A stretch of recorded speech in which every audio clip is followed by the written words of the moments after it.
રાજકોટ મહાનગરપાલિકાની આજે સ્ટેન્ડિંગ કમિટીની બેઠક હતી.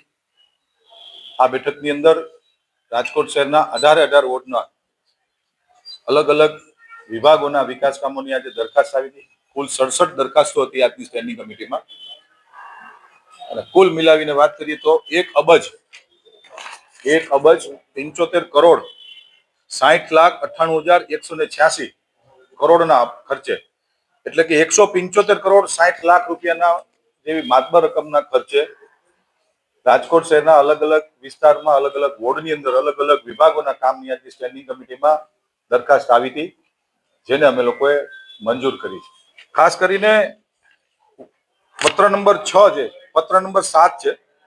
રાજકોટ મહાનગરપાલિકાના વેસ્ટ ઝોન વિસ્તારના જુદા જુદા બગીચાઓ, સિનિયર સિટીઝન પાર્ક તથા બાલ ક્રીડાંગણની 1 વર્ષ માટેની જાળવણીની જે દરખાસ્ત હતી, સ્ટેન્ડિંગ કમિટીમાં વર્ષોથી અમારી ભારતીય જનતા પાર્ટીની પરંપરા રહી છે કે કોઈ પણ દરખાસ્ત ઉપર પક્ષના તમામ કોર્પોરેટરો અને શહેર ભાજપના અધ્યક્ષ ડોક્ટર માધવભાઈ દવેની અધ્યક્ષતાની અંદર આની ચર્ચા થતી હોય છે. આ દરખાસ્તની અંદર વધુ પૈસા અમને જણાતા કે 1 વર્ષ અને કુલ 33 બગીચાઓ છે, જેનો ખર્ચ 1 કરોડની આસપાસનો 1 વર્ષનો આવતો હતો. જે સ્ટેન્ડિંગ કમિટીને વધુ ખર્ચ લાગ્યો એટલે આ દરખાસ્તને અમે લોકોએ રીટેન્ડરમાં લઈ જઈએ છીએ. ફરી વખત આનું ટેન્ડર કરવામાં આવે. ભૂતકાળમાં પણ અનેક દરખાસ્તો એવી હતી જેને અમે રીટેન્ડરમાં લઈ ગયા છીએ, જેમાં અમને ફાયદો પણ થયો છે, એટલે એને અમે રીટેન્ડરમાં લઈ જઈએ છીએ.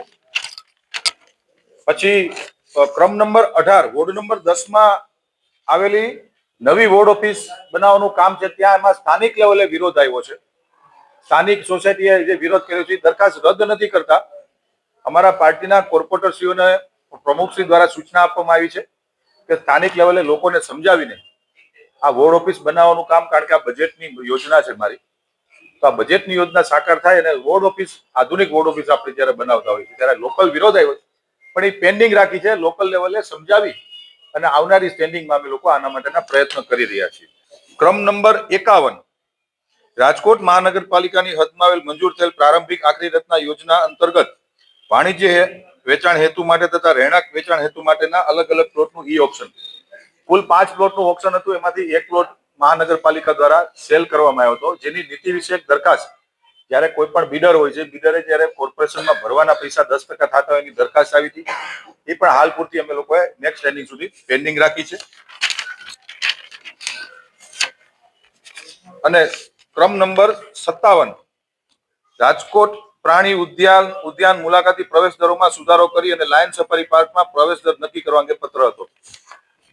આપ સૌને જણાવતા મને ખૂબ આનંદ થાય છે કે પ્રદ્યુમન પાર્કની અંદર જે દરખાસ્ત ભાવ વધારાની આવી હતી, ભાજપના સૌ કોર્પોરેટર મિત્રોએ આજે ભાવ વધારાની દરખાસ્ત રદ કરી છે અને જે જૂનો ભાવ જે હતા પ્રદ્યુમન પાર્કમાં, એ જ જૂના દરે વેકેશનની અંદર રાજકોટ શહેરના નગરજનો પરિવાર સાથે પ્રદ્યુમન પાર્કમાં જાય, એના માટે કોઈ વધારાના ચાર્જ ન લગાડવાના અને જૂનો જે ચાર્જ હતો એ મુજબ નક્કી કર્યું છે. અને લાયન સફારી પાર્ક જ્યારે નિર્માણમાં છે, લાયન સફારી પાર્ક બન્યા પછી દરો અમે નક્કી કરશું. કુલ મિલાવીને આજની રાજકોટ મહાનગરપાલિકાની સ્ટેન્ડિંગ કમિટીમાં અલગ અલગ વોર્ડની અંદર વિકાસ કામોની આજે અમે લોકોએ બહાલી આપી છે અને 175 કરોડ જેવી માતબર રકમના ખર્ચે અમે લોકો આજની સ્ટેન્ડિંગ કમિટીમાં કામો મંજૂર કર્યા છે.